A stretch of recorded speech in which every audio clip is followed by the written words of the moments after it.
Catching fish is fun, and catching fish every time you go is even more fun. But catching big fish, well, that seems to be what everybody's after, and we're going to talk about just that on this episode of Fishful Thinker, the podcast. I'm Chad LaChance, and you're listening to Fishful Thinker, the podcast. All things fishful, all the time. Hey guys, Chad LaChance here. Once again, I appreciate you joining in to Fishful Thinker, the podcast. Of course, brought to you again this week by Sportsman's Warehouse, as it always is and has been. All things Fishful Thinker for pretty much ever. Sportsman's Warehouse has been our title partner. Thanks to those guys. And real quick, if you're listening to this, I will be at a grand opening of a new Sportsman's Warehouse. If you're a Colorado-based guy, I'll be in Southwest Colorado at Montrose on the, 3rd and 4th of November, Friday and Saturday of November. We'll be opening that store down there. So if you're a local guy, come see me there. If you're not a local guy, totally understand. Let's talk about catching big fish. Now, last week's podcast, we talked about being consistent. And being consistent involves a couple of key lures that you have confidence in, fishing lighter lines, fishing high percentage spots instead of areas, fishing for what's biting for a given condition, things like that. And those are all great, and being consistent is important. And like I said last week, being a TV show host and a longtime fishing guide, consistency pays the bills more than anything else for me. One big fish is great, but 10 average fish every time you go is more akin to getting paid day in and day out. And I like what I do for a living, so I've really focused on being consistent all the time. Having said that, there's a definite step in angling where people want to catch big fish. There's some stigma that goes with big fish, or however you want to call it, that people just want to catch a big fish, and to the point where it becomes all-encompassing for a lot of people. And there are times when I even feel like it's kind of unhealthy, where you go out and you have a great day, you catch tons of fish, particularly guys that are measuring everything and weighing everything. Oh, well, I only caught 19 3/4. I didn't get that 20-inch mark. I didn't make it. So that to me is not a healthy mindset. You got to gauge each day how you gauge each day. But there are certain days when I want to go out and target a big fish, or multiple big fish as the case might be. When I'm looking for the biggest fish in the system, those days are great ways to have a really high level of satisfaction, and they're also an excellent way to have a really high level of disappointment if you don't go into them with the right mindset. Because the first thing you have to keep in mind when you're fishing for big fish is you're fishing for a small part of the bell curve. In other words, only a fraction of fish will attain that quote-unquote big size for their species. Only a small fraction will ever get that big, based on just not getting there longevity-wise, genetics-wise, whatever the case might be. You're fishing for a small percentage of the fish in the system. And that's for the first step. Second of all, you're also fishing for, theoretically, the most experienced fish in the system. In other words, fish that have been there, done that. They've seen lures, they've seen boats, they've dealt with trolling motors, they've heard footsteps on the bank and rolling rocks around. They know all of those things. They also are quick to transition. So if you're fishing behind whatever the transitions are, and what I mean by that is, let's say at ice out, the first fish to move shallow are the biggest, most mature ones. Conversely, the first ones to move back out deep on the scenario are the biggest, most mature ones. The ones that are going to take advantage of the mud lines that form first thing in the morning on the bank are going to be the biggest, most mature ones.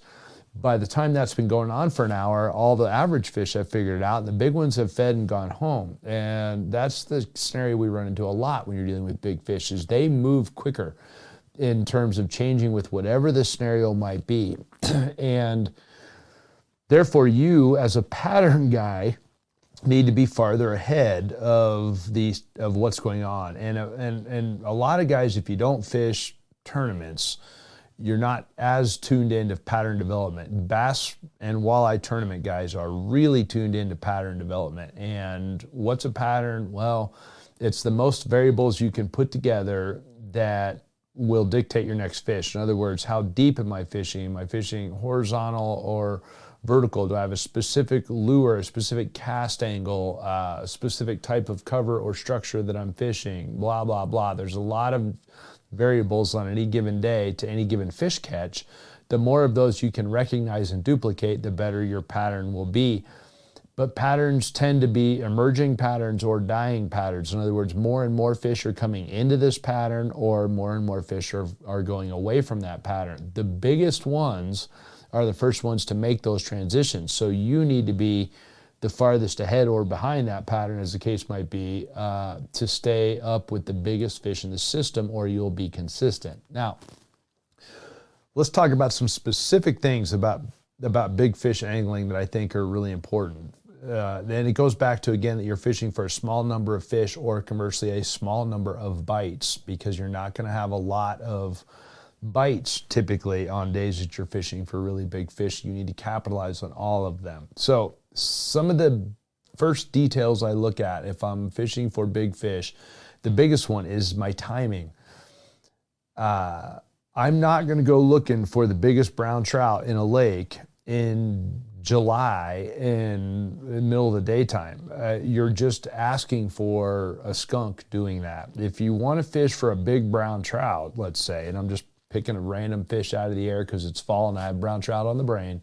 If you want to fish for a big brown trout, fish for them in the fall, sometime in their pre-spawn as they're heading into spawn, or right after their spawn when they're headed into ice to ice. That's a great time to catch a big brown. Even better, maybe do that during the low light periods or the middle of the night. Even better chance to catch a really big brown.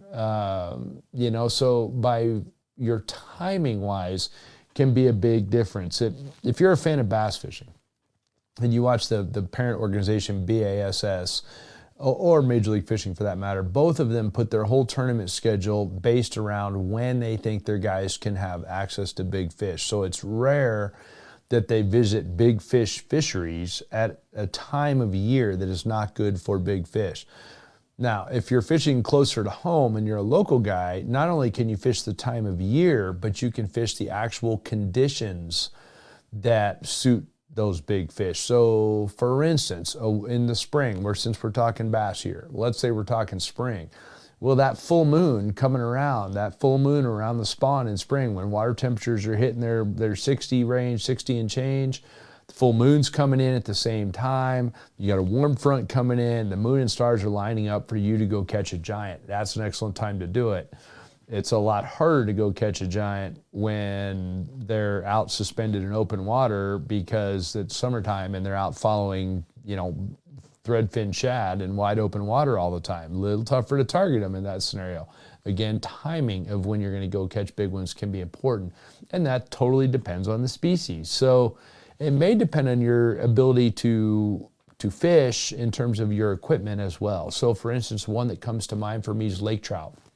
If you want to catch a big lake trout and you're good with sonar and all that, and you have a boat, well then fantastic. You can do that over the course of the year. You can go find one on a graph or whatever and try to catch them. But if you don't have either a big boat, maybe you're only in a kayak, maybe you don't have big electronics, maybe you're on the bank even, then you need to time when those fish are going to be up and shallow. So one of those will be ice out, right when the lake ice is out and their big lakers are up chasing rainbows that they're going to eat, or maybe it's just before ice in when they're up shallow for their own spawn. Again, it gives you the ability to reach them and get a bait in front of them that you might not be able to do the rest of the year when they're out in 100 feet of water. So timing can be really important. And catching average lake trout, you can catch year-round from the bank in a lot of places, but catching big ones is a whole nother story, and it requires specialized time. Same thing with walleyes, guys. If you want to fish walleyes, catch them on the pre-spawn in the dark, maybe late March here in Colorado in the dark. Well, now you're going to have a lot of big females that are coming up starting to think about spawning, and they're going to be within range of the bank, and they're going to be more willing to feed in the dark. So again, it's a timing thing that can be really, really important depending on the species of fish you want.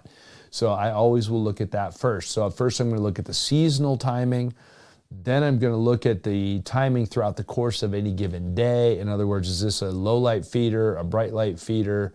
What conditions over the course of a day, time-wise, light-wise, are going to give me the best chance as an angler? And then from there, I'm going to look at the prevailing weather patterns as well. So spring warming trends can be a great way to catch big fish of a variety of different species. Conversely, fall warming trends can shut them down, whereas fall cooling trends can make them bite. So it just depends, again, on the time of year in conjunction with the species and the weather pattern. So I'll look at all of those.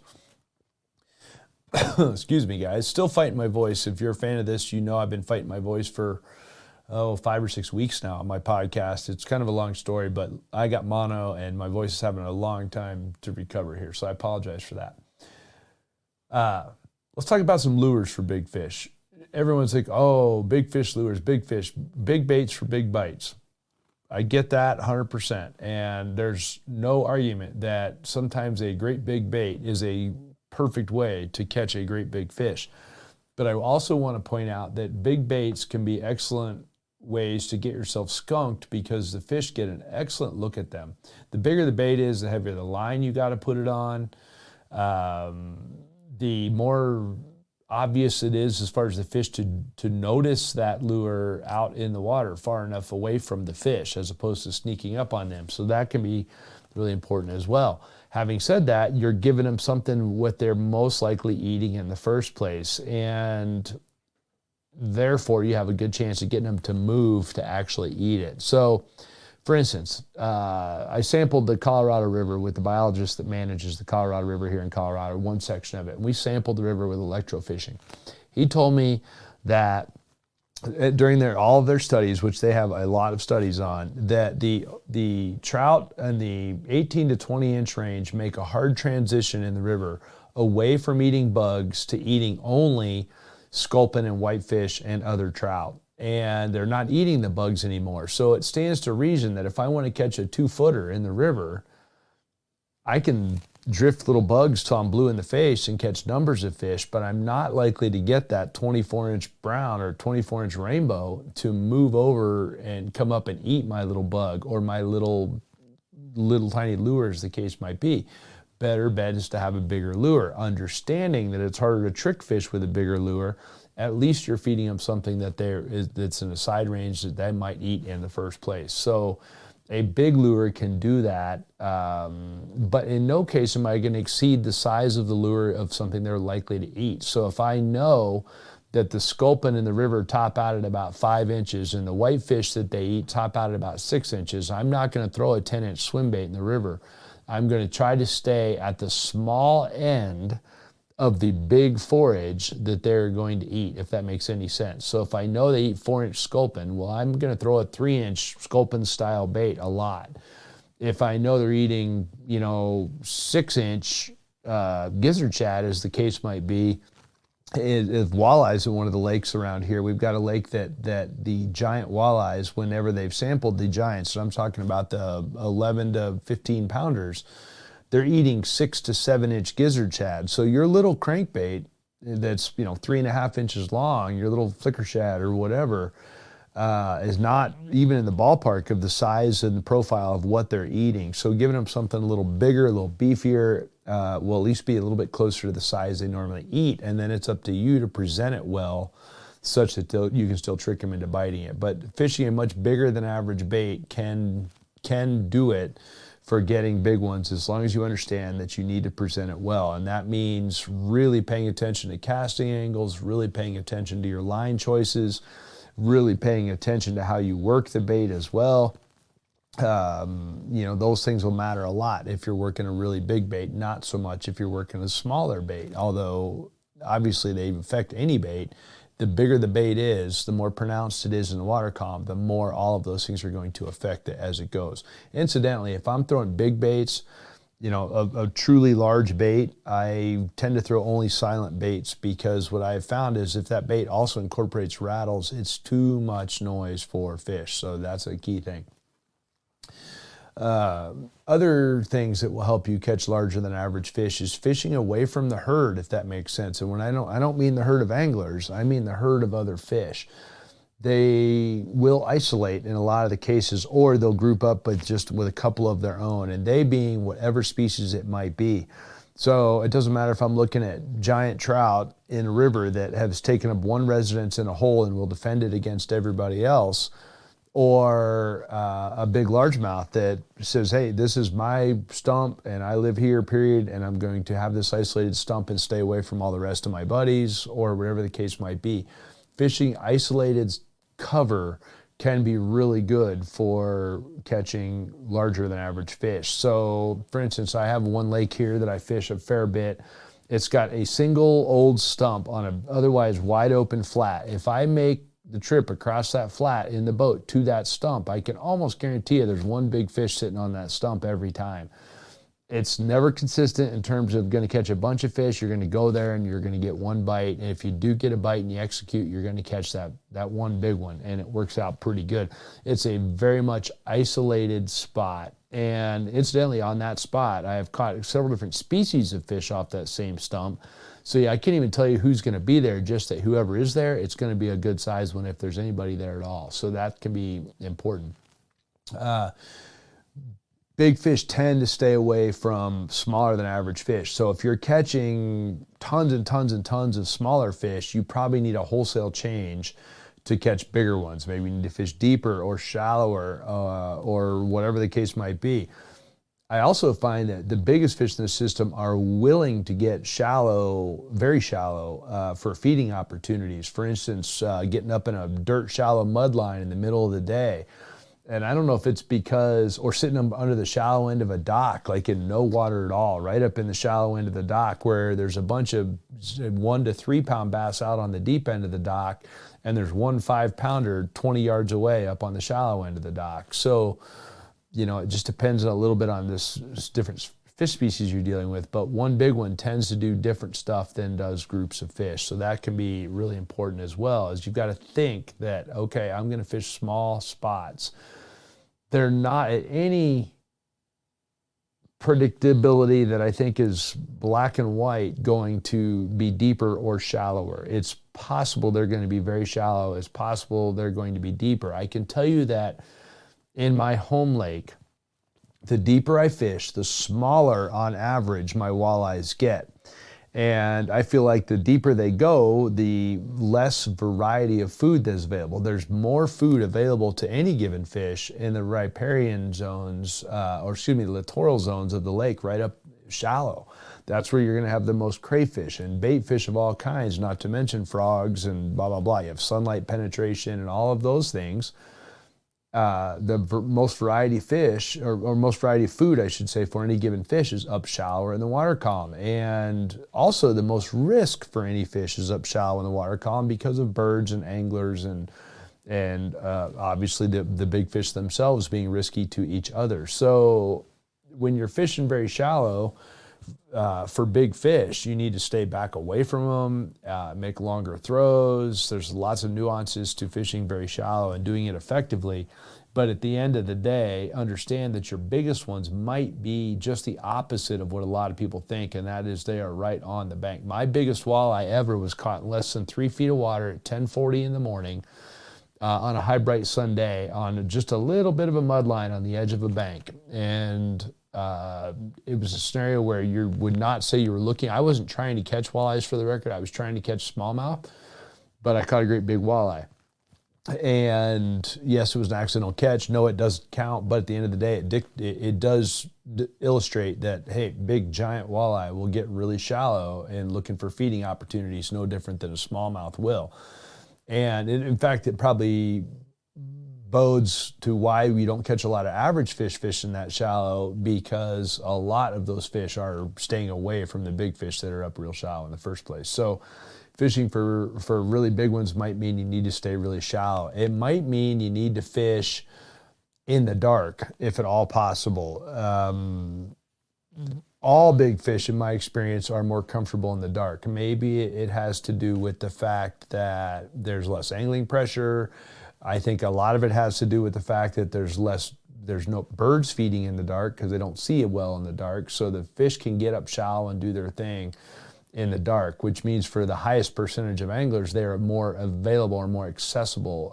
You can catch them from the bank, you can catch them from the boat, just depending on your scenario. But in the dark, they're just more comfortable all the way around. And fishing in the dark requires a whole nother skill set.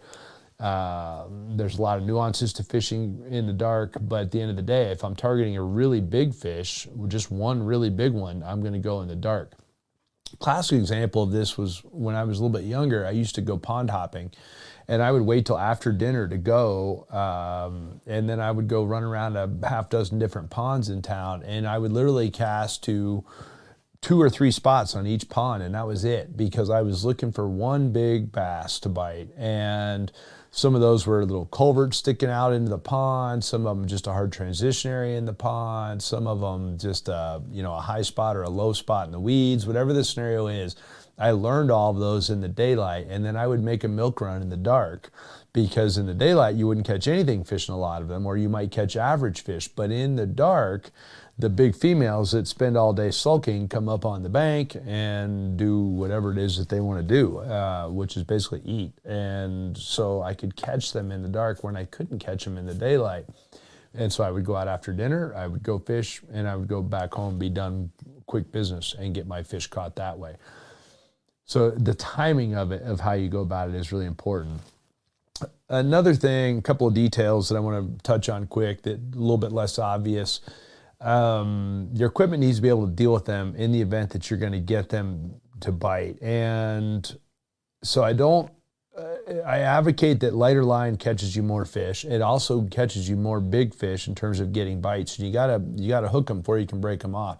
But at the end of the day, fishing for big fish means you're not going to get a lot of bites, which means you better capitalize on your bites, which means your knots better be really good. It means that your hook setting better be good, your focus better be good, because you might fish for 3 hours and not get any bites. And then when you finally get that bite, you need to make sure that you recognize what's going on and you've still focused enough to get that fish caught. So whereas if you're focused on consistency, you're getting bites all day, it's easy to stay focused on hook setting and your mechanics and all of that. So it can be really important. Other thing for big fish, focusing on casting angles can be hugely important. Multiple presentations to a spot or crowding of fish can be really important. In other words, I might be a big walleye or a big bass sitting on this stump, and I don't want to eat it all. But by the 4th or 5th time that crayfish comes in here pestering me, I'm going to bite that jig, kind of thing. So you can be making multiple presentations to a spot if you're pretty comfortable. Big fish spot, a classic example of one being a beaver dam. Got access to deep water, got lots of cover, it's got decaying cover, so typically bugs and this, that, and the other. I've seen a lot of scenarios where you got to make a ton of pitches to a beaver dam before you finally get that one big bass that lives there to bite. Of course, I've seen other scenarios where you pull up on a beaver dam and 5 out of 8 pitches get bit. In that scenario, it's almost always average fish. So, but if I pull up on a beaver dam and I make a few pitches and nothing gets bit, I might stay there for a while if I have any vibe that there might be a decent fish there. If there's average ones there, they'll bite right away. Big ones, maybe will, maybe won't. You might need to visit that same beaver dam or stump or isolated cover of whatever it is a bunch of times over the course of a given night or day to get one of them to bite. But at the end of the day, you're fishing for a small number of very mature fish. They're set in their ways, and it's up to you to appease them, not the other way around. So I'm going to call that one short, guys. My voice is giving me a hard time, and I appreciate you sticking it out. I know it's maybe not always super pleasant to listen to. So last week we talked about being consistent. This week we talked about big fish. They are not mutually exclusive, but they definitely require different mindsets. And I think that it's important that you have to decide what you're doing on any given day, because if you chase many rabbits, you catch none, and therefore you don't want to fish like you're fishing for consistency, but yet you're targeting big ones, or the other way around. If you're going to target big ones, get that mindset in your brain and go accordingly, and it will make a difference for you. Last thing I'll throw out there, and I don't ever get preachy, but selective harvest. If you do catch a great big fish, understand that that's probably not the right one to harvest. You can get a replica made. If you blow your mind with the one you caught, get a replica made.